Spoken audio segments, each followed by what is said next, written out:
Now, if you want to be a special player at the rim, if you want to score 6, 8, even 10 more points a game next season by shooting more free throws, having more finishes, this is the film category for you. Let's jump right in and watch players demonstrating an air the defense at the rim to look special. Here we go. Oh, great example by PGC grad Jamal Murray. A simple fake at the rim gets the defense to fly by. Now, you may have missed it the first time, so let's go back and watch it once more. Watch Jamal Murray. Most of us, as we attack in transition, we're going straight up right here. But because Jamal Murray is so special, he feels the presence of the defense, gives a simple fake, gets the defense to fly by, open up for a nice layup. Same play, different angle. Man, Jamal's feeling good. Little bye-bye wave. See you later. Air him at the rim. Paul George again. He is a dynamic player that typically attacks right at the rim. So what Paul George knows as he's driving, he knows if he can get the defense in the air, not only will he finish, but referees, they love to see you demonstrate control. And if he's under control with a fake, he's more likely to get a foul called by the defense, whether they actually touch him or not. Russell Westbrook does a great job with this arum of showing patience. So many times, lower level athletes, when they see the rim right here, and it's a one-on-one situation, they're immediately going to go up. But Russell Westbrook airs the defense. Arum, patience, leads to a wide open rim versus a contested rim.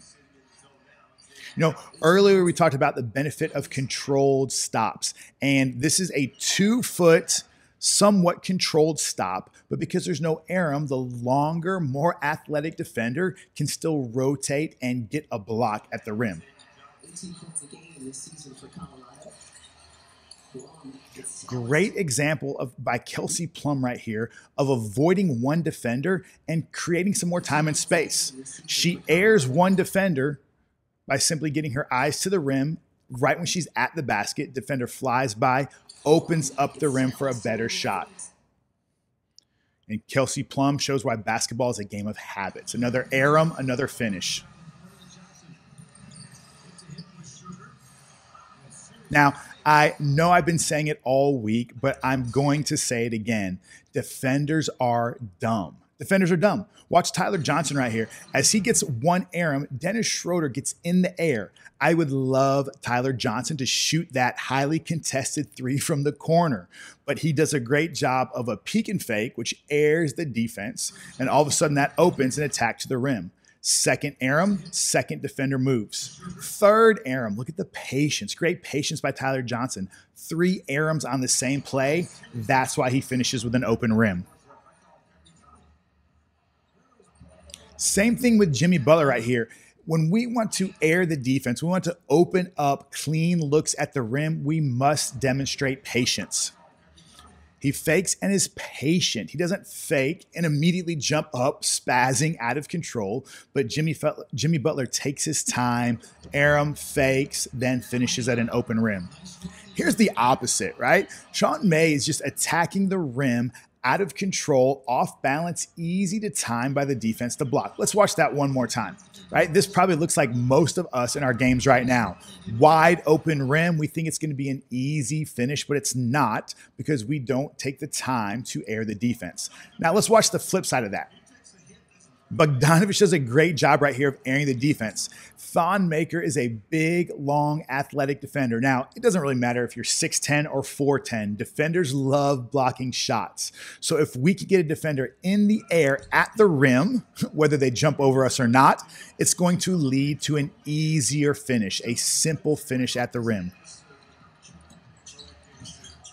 All right, Markelle Fultz does a great job of demonstrating control by simply using a fake when he's at the rim. Referee knows that Markelle Fultz is under control, and even though it's only a little bit of contact by the defense, he still gets the and one call in this situation. All right, another great example of the different ways we can air defenders at the rim to score more baskets on open rims, draw more fouls with little to no contact.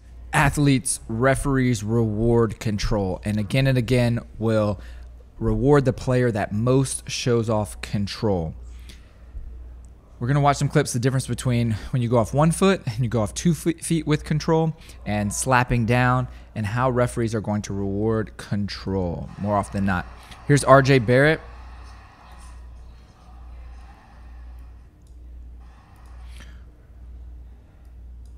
We're going to take a look at some examples of the difference between going off 2 feet with control, being out of control off 1 foot, and how referees in that split-second decision most often reward control. Here's RJ Barrett. You see, goes off 2. There's a tiny slap down, gets a foul. Here, RJ doesn't show off the same control. Off 1, kind of out of control. More contact with the body, no call. James Harden is a master of convincing the refs of control. And you're going to see in multiple clips here how he initiates contact with his arm or with his body. As best you can, while you're under control, initiate the contact. Here's James Harden again. He goes back into the offensive player. He initiates that, shoulder to hip, gets the foul. Here's PGC grad and current PGC director Lily Thompson. 2 clips. Let's go back here and watch that one again. There's very little contact, but because she goes off 2, she gets the call. Here as well, this is a block, but because Lily's under control, referees reward it. Notice these 2 clips with JJ Redick. First one, control, nice air him, he gets the call, and 1. Here, very similar example, he's attacking in, he goes off 1, not a lot of control, doesn't get the call. Here's PGC guy Jamal Murray now at the Nuggets. You're going to see him go powerfully off of an outside-inside finish. Now, the defender's technically outside the restricted arc. This could be a charge, but of the thousands of games I've watched, it's insane how when it could be a block or a charge, depending on it's close call, when you go off 2, over 90% or so of the time, you're going to get that call versus if you go off 1, you look more out of control. Jamal looks under control, powerful here.